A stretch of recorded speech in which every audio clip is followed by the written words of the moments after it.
என்னம்மா ஜீவா மாதிரி நீ என்ன புரிஞ்சுக்கவே மாட்டேங்கிற? புரிஞ்சுக்கிட்டதுனால தான் நான் உன்னை தனியா கூப்பிட்டு பேசுறேன். நான் உன் வீட்டுக்கு வந்தப்போ என்ன பார்த்த? நான் சொல்லதானே நீ பார்த்த? நானும் ஜீவாவும் ரொம்ப ஒத்துமையா இருந்தோம். அதை பார்த்து உன் கண்ணுல தண்ணி வந்துச்சு.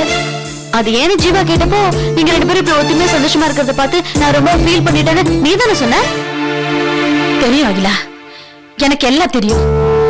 அழற குழந்தை அழாம இருக்கணுங்கிறதுக்காக பெத்தவங்க போலித்தனமா சிரிச்சு நடிப்பாங்க. அதே மாதிரிதான் நானும் அதிர்ந்து நின்னப்போ நீங்க 2 பேரும் போலித்தனமா சிரிச்சு சந்தோஷமா வாழாம நடிச்சீங்க. அது எனக்கு தெரியும். அம்மா, நீ ஏன் அதை கற்பனை பண்ணாத?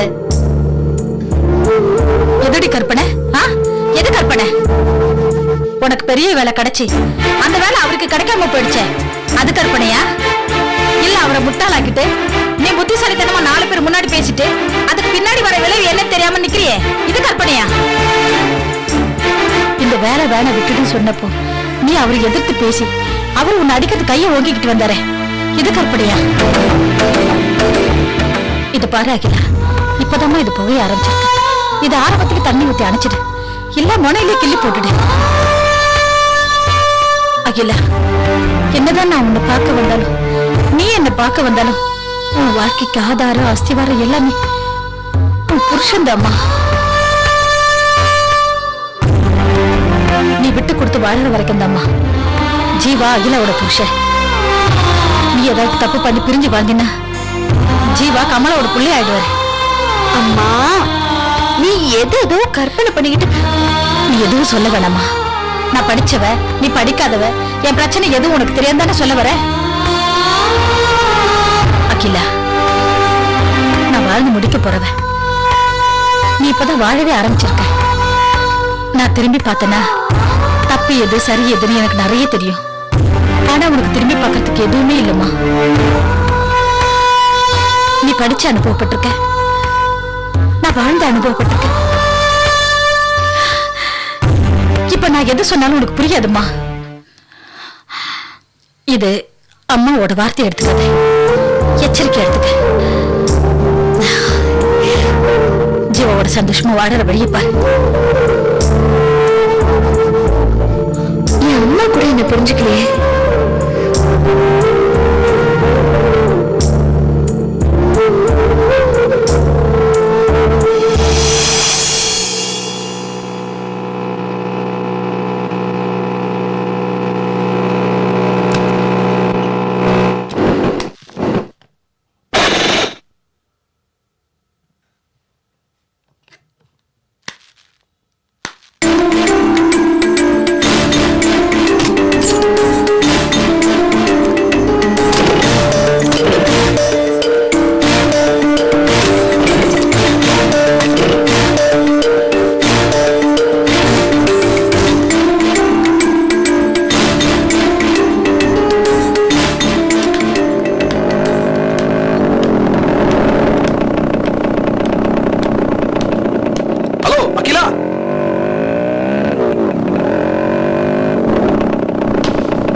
என்னங்க ப்ராப்ளம்? என்னன்னு தெரியல, ஸ்டார்ட் ஆக மாட்டேங்குது. என்ன பண்றது? இல்ல பரவாயில்ல, இங்க பக்கத்துல தான மெக்கானிக் ஷாப் இருக்கு. எங்க பக்கத்துல? இந்த சைடு போனா 3 கிலோமீட்டர், அந்த சைடு போனா 2 கிலோமீட்டர் போறீங்களா? இல்ல, கொஞ்சம் புரியல. டூல்ஸ் எடுங்க, கொடுங்க.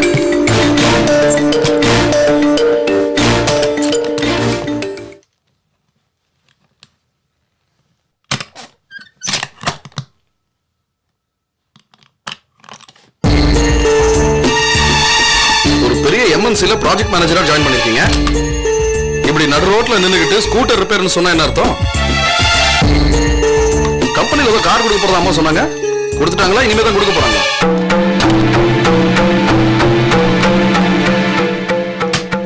பர்சனல் விஷயத்தெல்லாம் கேட்டேன்னு நினைக்கிறேன், சாரி. சச்சா, அப்படிலாம் ஒண்ணும் இல்ல. ஜீவாவோட அப்பாவும் அம்மாவும் எங்களை வீட்டை விட்டு அனுப்பினப்போ எங்களுக்கு ஒரு விலாசம் கொடுத்தவர் நீங்க. அதுக்கு காம்பன்சேஷனா தான் கம்பல் பண்ணி என்ன மாட்டி விட்டுட்டீங்களே. எனக்கு எங்க அம்மாவுக்கு நான் ஒரு சின்ன வட்டத்துக்குள்ளே இருந்துட்டேன். இப்பதான் அந்த வட்டத்துக்குள்ள கோயம்புத்தூர்ல இருந்து கோமதியில் ஒரு புது இறக்குமதியை கொண்டு வர போறீங்களே, அத சொன்னேன். என்ன சிரிப்பு?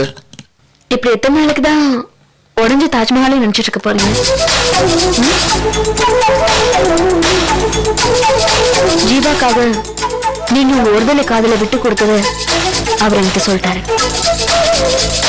இந்த விஷயம் தெரிஞ்சதுக்கு அப்புறம் தான் உங்களுக்கும் ஜீவாக்கும் உள்ள நட்பை பத்தி நான் தெரிஞ்சுக்கிட்டேன். அதெல்லாம் என்ன எதுவுமே பெருசா பாதிக்கலைங்க. அதான் நம்ம ஊருக்குன்னு ஒரு கலாச்சாரம் இருக்கு. காதல தூத்துட்டா உடனே அண்ணன் தங்கச்சிங்க. அதான் அன்னைக்கே அண்ணன் சொல்லிட்டீங்களே. ஒத்துக்கிறல்ல? அப்போ ஒரு அண்ணனுக்கு தங்கச்சி பொண்ணு பாக்குறது நியாயம் தானே? அதுதானே நான் செஞ்சேன். அகிலா, இவ்வளவு தூரம் என் பர்சனல் லைஃப்ல இன்ட்ரெஸ்ட் எடுத்துக்கிட்டு எனக்காக எல்லாம் செய்றியே, நான் உங்ககிட்ட ஒண்ணு கேட்கலாமா? கேளு. வேண்டாம், ரோடா இருக்கு, இன்னொரு சமயம் வேற ஒரு இடத்துல கேட்க. அதெல்லாம் ஒண்ணும் இல்ல, கேளு, பரவாயில்ல. நான் ஒரு சைக்காலஜி நாவல்ல படிச்சேன். ஒரு பொண்ணோட வீடு அலங்கோலமா இருந்தாலும் சரி, இல்ல அவளோட ட்ரெஸ்ஸிங் சென்ஸ் கேவலமா இருந்தாலும் சரி, அவளுக்கும் அவளோட புருஷனுக்கும் ஏதோ பிரச்சனைன்னு அர்த்தம் அப்படின்னு போட்டிருந்தான். நேற்று ஜீவா பார்க்க உங்க வீட்டுக்கு வந்திருந்தேன். அப்போ உன் வீடை கவனிச்சேன். இப்போ உன் ட்ரெஸ்ஸை கவனிக்கிறேன். நிஜமா சொல்ற அகிலா, அந்த நாவல்ல படிச்சது உண்மையான பயமா இருக்கு. இத பாரு அகிலா, நீங்க 2 பேரும் லவ் மேரேஜ் பண்ணிருக்கீங்க. 2 வீடும் அப்போஸ் பண்ணி வீட்டை எதிர்த்துக்கிட்டு வந்து கல்யாணம் பண்ணிருக்கீங்க. பிரியமா வாழனாலும் பரவாயில்ல, பாதுகாப்பா வாழணும் அகிலா. இந்த உலகத்துக்கு ஒரு கெட்ட பழக்கம் இருக்கு. சேர்த்து வைக்கிறதுக்கு 1000 கேள்வி கேட்கும், பிரிச்சு வைக்கிறதுக்கு ஒரு கேள்வி கூட கேட்காது. ஏதாவது ஒரு தப்பான சூழ்நிலையிலயோ சந்தர்ப்பத்திலயோ 2 பேரும் பிரிஞ்சிட்டீங்கன்னா ஜீவாவோட அப்பா அம்மாவுக்கு பழைய ஜீவா கிடைப்பான், அகிலாவோட அப்பா அம்மாவுக்கு பழைய அகிலா கிடைக்க மாட்டாங்க. வாழ்க்கையை தொலைச்ச ஒரு அகிலா தான் கிடைப்பா.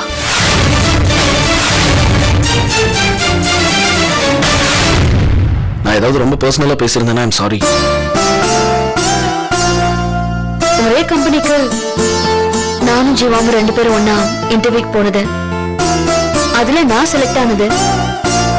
அவர் சாதாரண சாஃப்ட்வேர் இன்ஜினியரா இருக்கும் போது நான் ப்ராஜெக்ட் மேனேஜரா ஆனது. அதை விட கவிதா கல்யாண விஷயமா நான் கோயம்புத்தூர் போனது. இப்படி இப்படி பல விஷயங்களுக்கு அவர் என்ன அப்ரிஷியேட் பண்ணுவாருன்னு பார்த்தா ஜீவாக்குள்ள இருக்கிற ஈகோ தலை தூக்கிடுச்சு. அதான் எனக்கு மனசுக்கு ரொம்ப கஷ்டமா இருக்கு. இதுக்கு மேல நம்ம இந்த விஷயத்த ரோட்ல பேச வேணாம்னு நினைக்கிறேன். I'm very sorry.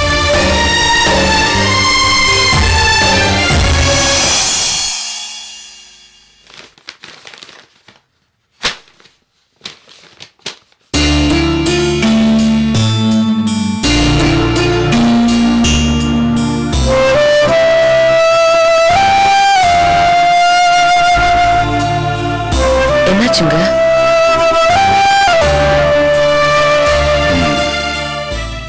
வீட்டுக்கு வந்த மகாலட்சுமிய வெளியில துரத்தி அனுப்பிட்டேன். நான் எவ்வளவு பெரிய பாவம் பண்ணிட்டேன். நான் நிறைய விஷயத்துல தோத்து போயிட்டேன். இத்தனை வயசுல நிறைய தோத்துட்டேன். ஈகோ, வரட்டு கௌரவம், வேண்டாத அந்தஸ்து, இதெல்லாம் பார்த்து பார்த்து நான் நிறைய தோத்து போயிட்டேன். இப்பதான் மயக்கம் வந்து மாத்திரை சாப்பிட்டுருக்கீங்க, உணர்ச்சி வசப்படாதீங்க, பேசாம தூங்குங்களேன். எப்படி எப்படி தூக்கம் வரும்? 28 வருஷம் ஆகியும் என் பொண்ணுக்கு கல்யாணம் பண்ண வைக்கலாம் போயிட்டேன். சும்மா செவ்வாய் தோஷம் அது இதுன்னு எப்படியோ தட்டி போயிட்டே இருந்துச்சு. சரி, அவளுக்குன்னு ஒரு வாழ்க்கை அதுவா தேடி வந்ததே, அதையாவது அமைச்சு கொடுத்துருக்கலாம் இல்லையா? அதுவும் இல்லை. பொண்ணை கொடுத்து பொண்ணு எடுக்கிறேன்னு சொல்லி பரிசமெல்லாம் போட்டேன். அதே சமயம் உனக்கு ஒரு போன் பண்ணி உன்னுடைய அபிப்பிராயத்தையும் தெரிஞ்சுக்கலான்னு தோணுச்சா? எனக்கு தோணல. அதுலயும் தோத்து போயிட்டேன். வயசாயிடுச்சுன்னா ஏறின படியிலேயே நிக்கணும்.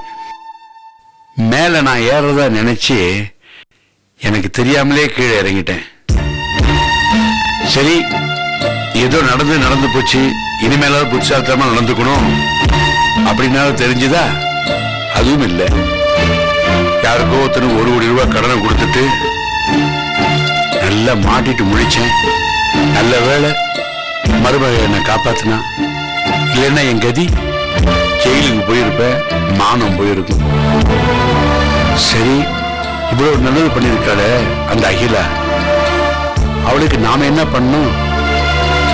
அவ ஜீவா மட்டும் நம்பி நம்ம வீட்டுக்குள்ள வரலையே, நம்ம எல்லாரும் நம்பித்தானே வந்தா. நம்மளோட மருமகள நினைக்காம வேலைக்காரி அண்ணம்மாவோட பொண்ணா நினைச்சு வீட்டை விட்டே துரத்திட்டோமே. நாம அந்த பொண்ணுக்கு செஞ்சது பெரிய பாவம். நீ ஒவ்வொரு தடையும் மாத்திரை கொடுக்கும் போது அது என்னுடைய யாத்திரையை ஞாபகப்படுத்துதோங்கிற ஒரு பயம். வருஷா வருஷம் என்கிட்ட படிக்கிற பசங்களுக்கெல்லாம் பாஸ் ஃபெயில்னு நான் மார்க் போடுவேன். ஆனா என் சொந்த வாழ்க்கையில நான் ஃபெயில் மார்க் வாங்கிட்டேன். எந்த பொண்ணுக்கும் வாழ்க்கையில தனி எடுப்பு வைக்க சான்ஸ் கிடைக்க கூடாதுங்க. அப்படி தனி எடுப்பு போட்டுட்டாங்கன்னா வேற யாரையுமே கிட்ட சேர்க்க மாட்டாங்க. இதுவே அகிலா இல்லாம வேற பொண்ணா இருந்திருந்தா இந்நேரம் ஜீவாக்கும் நமக்கும் இருந்த பிளவை பெருசு பண்ணி ஒரு பூகம்பமே வெடிக்க வச்சிருப்பா. இந்நேரம் அகிலா நினைச்சிருந்தா ஜீவாவை முந்தானையில முடிஞ்சுக்கிட்டு ஒரு டிரான்ஸ்பரை வாங்கிக்கிட்டு இந்த ஊரை விட்டு வேற எங்கேயோ போயிருக்கலாம். ஆனா அந்த மாதிரி நம்ம மருமக அகிலா பண்ணல. எங்கெங்கெல்லாம் தோல்வி அடைஞ்சேனோ அங்கெல்லாம் என்ன தூக்கி விட்டுருக்கா, எனக்கு கை கொடுத்து காப்பாத்திருக்கா. எந்த வீட்டுல அவ இருக்கக்கூடாதுன்னு கழுத்தை பிடிச்சி தள்ளணுமோ அந்த வீடு இப்ப நம்ம கையை விட்டு போகாம இருக்குன்னா அதுக்கு காரணம் அவ போட்ட கையெழுத்து தானே. உண்மைதான். இல்லன்னா நம்ம நடுத்தெருல வந்து நிக்கிற நிலைமை வந்திருக்கும். வீடு இப்ப நம்ம கையில இருக்குன்னு அதுக்கு காரணம் அவதான். வீட்டை மட்டும் அவ காப்பாத்தி கொடுக்கல. இப்ப நம்ம கவிதாவுக்கு கல்யாணம் ஏற்பாடு ஆயிருக்குன்னா அதுவும் அவதான். அந்த புண்ணியத்தையும் அவதான் கட்டிக்கிட்டா.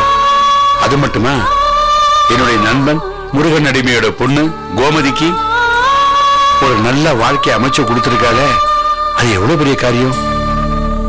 எது என் வாழ்க்கை பூரா சாபமாவே இருக்குன்னு நினைச்சேனோ அதை ஒரு வரமாவே மாற்றி கொடுத்திருக்காள. இந்த விஷயத்துல அவ என் கண்ணுக்கு மருமகளாவே தெரியலம்மா, பெரிய மனுஷியா தெரியறா. தெரிஞ்சோ தெரியாமலோ நம்ம மருமக அகிலாவை இந்த வீட்டுல இருந்து நம்ம விலக்கி வச்சுட்டோம். இனிமேல் அந்த பாவத்தை பண்ணக்கூடாதுங்க. கவிதா கல்யாணம் நடக்கிறதுக்கு முன்னாடி அகிலாவையும் ஜீவாவையும் இந்த வீட்டுக்கே கூட்டிட்டு வந்துடலாம். நம்ம மருமக அகிலா கையால இந்த வீட்டுல விளக்கேத்தி வைக்கணுங்க. அப்பதான் நம்ம பாவம் தீரும். நாம என்ன பண்றோம், அவளை உடனே கூட்டு வந்துரும். புறப்படுங்க. இருங்க, உங்களுக்கு உடம்பு முடியல, காலையில போலாம். காலம்பரையா? எனக்கு பயமா இருக்கு. நான் செஞ்ச பாவத்துக்கெல்லாம் ஆண்டவன் எனக்கு தண்டனை கொடுத்துடக்கூடாது. பொண்ணு மருமக இவங்கெல்லாம் நல்லா வாழ்றத பார்க்காமலே நான் என்னங்க நீங்க வாழ்க்கையில் நீங்க பாக்குறதுக்கு இன்னும் எவ்வளவோ நல்ல விஷயம் இருக்கு. பேரும் பேத்தி எடுக்கணும், அவங்கள கொஞ்சணும், அதையெல்லாம் யோசிக்கிறத விட்டுட்டு இப்படி எதையோ நினைச்சிட்டு பயப்படுறீங்களே. படுங்க, பேசாம தூங்குங்க.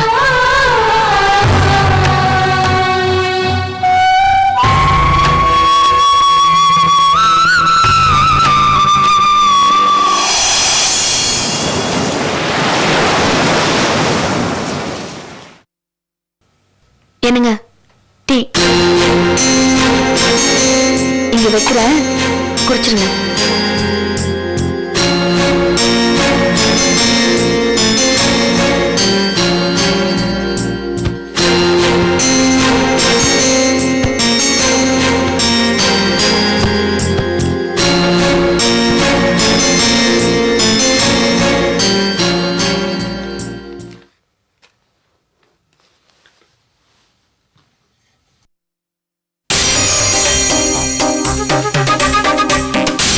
ஏங்க டீ குடிக்காம அப்படியே வச்சிருக்கீங்க?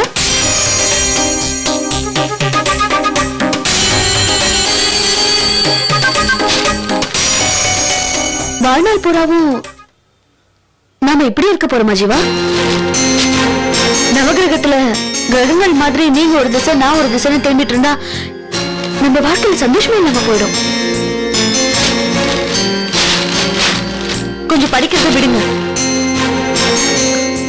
என்னங்க ப்ராப்ளம்?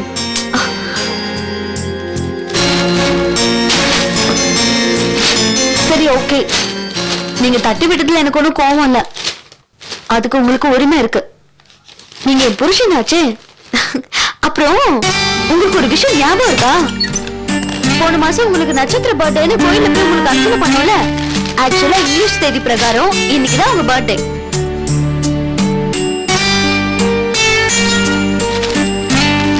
ஞாபகம் இல்லல்ல? Happy birthday to you. இது என்னோட சின்ன கிஃப்ட். இந்தாங்க.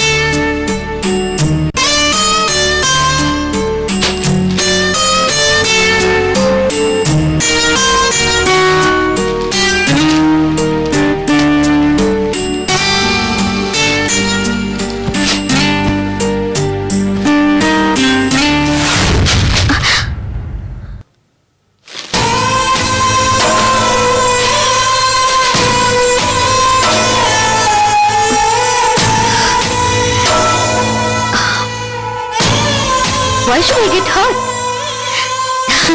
எனக்கு மனசுல ஒண்ணு இருந்தா தானே நான் ஹர்ட் ஆகிறதுக்கு. என் மனசுதான் நீங்க எப்பவோ குப்பை தொட்டியை தூக்கி போட்டீங்க. இப்போ என் காதலையும் குப்பை தொட்டியை தூக்கி போட போறீங்க. எத்தனை நாளைக்கு நீங்க இப்படி கண்ணை முச்சாட போறீங்கன்னு எனக்கு புரியல ஜீவா. ஒரு நாளைக்கு நீ கண்ணை மூடி கண்ணை திறக்கும் போது நான் காணாம போயிடுவேன். அது வரைக்கும்